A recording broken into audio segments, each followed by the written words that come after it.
Hello అందరికీ. తెలంగాణలో ఎంతో ఫేమస్ అయిన బగారన్నంతో చికెన్ కర్రీ ఎలా తయారు చేసుకోవాలో చూద్దాం. చాలా టేస్టీగా ఉంటుంది ఈ కాంబినేషన్. ఫస్ట్ పల్లి నూనె వేడయ్యాక ఆనియన్స్ వేసుకొని గోల్డెన్ బ్రౌన్ కలర్ వచ్చేంత వరకు వేయించుకోవాలి. ఈ విధంగా వేగాక అల్లం వెల్లుల్లి పేస్ట్ వేసుకొని పచ్చివాసన పోయేంత వరకు వేయించుకోవాలి. తర్వాత పసుపు వేసుకోవాలి. నాన్ వెజ్ కర్రీస్లోకి పసుపు కొంచెం ఎక్కువగానే పడుతుంది. తర్వాత కలుపుకోవాలి.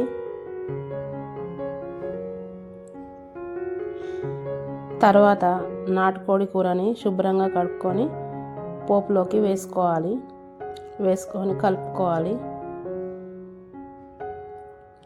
కలుపుకొని ఈ కూరలో నీళ్లు ఊరేంతసేపు ఉడికించుకోవాలి.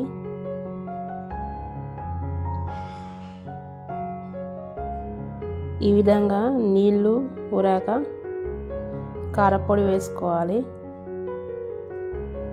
1 కిలో చికెన్కి నేను 3 టేబుల్ స్పూన్ల కారం వేసుకున్నాను.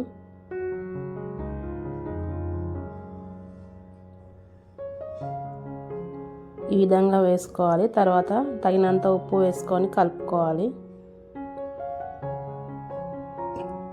తర్వాత మసాలా పొడి వేసుకోవాలి. వేయించిన ధనియాల పొడి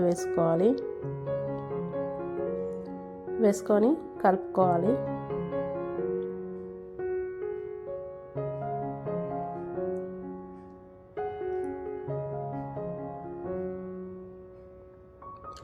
ఈ విధంగా కలుపుకున్నాక కొద్దిగా వాటర్ యాడ్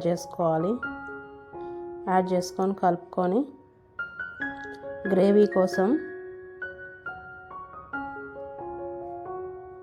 క్యాషూ నట్స్ని గ్రైండ్ చేసుకొని ఈ గ్రైండ్ చేసుకున్న క్యాషూ నట్స్లో టమాటా కట్ చేసి వేసుకొని మళ్ళీ గ్రైండ్ చేసుకోవాలి.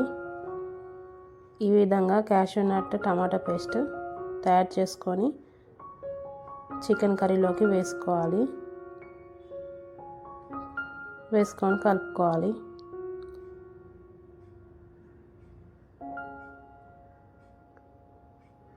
కలుపుకొని ఉడికించుకోవాలి. చికెన్ కర్రీని మధ్యలో కలుపుతూ ఉండాలి.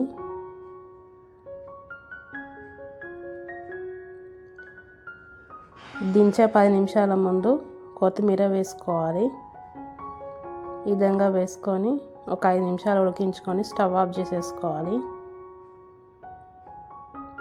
అంతే, ఎంతో సింపుల్గా నాటుకోడి కర్రీ తయారైపోయింది.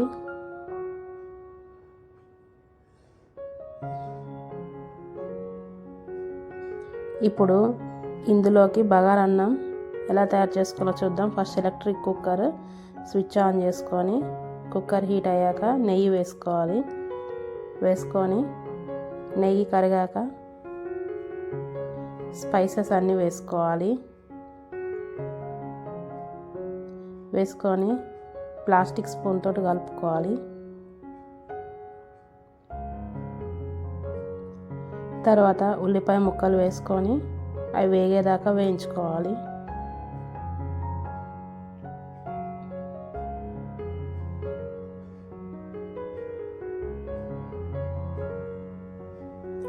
తర్వాత అల్లం వెల్లుల్లి పేస్ట్ వేసుకొని వేయించుకోవాలి.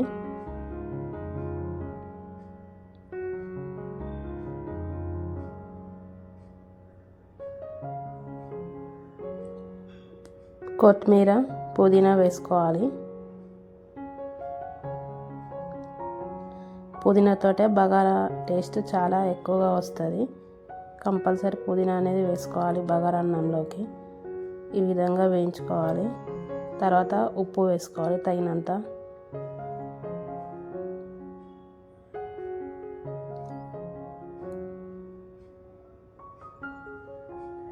తర్వాత 3 గ్లాసుల బియ్యానికి 4.5 గ్లాసుల నీళ్లు పోసుకున్నాను. ఈ నీళ్లు స్విచ్ ఆఫ్ చేసేసుకొని పోసుకోవాలి. తర్వాత ఇందులోకి నానిన బియ్యం వేసుకొని కలుపుకొని మూత పెట్టుకొని స్విచ్ ఆన్ చేసుకొని రైస్ ఆప్షన్ బటన్ ప్రెస్ చేసుకోవాలి.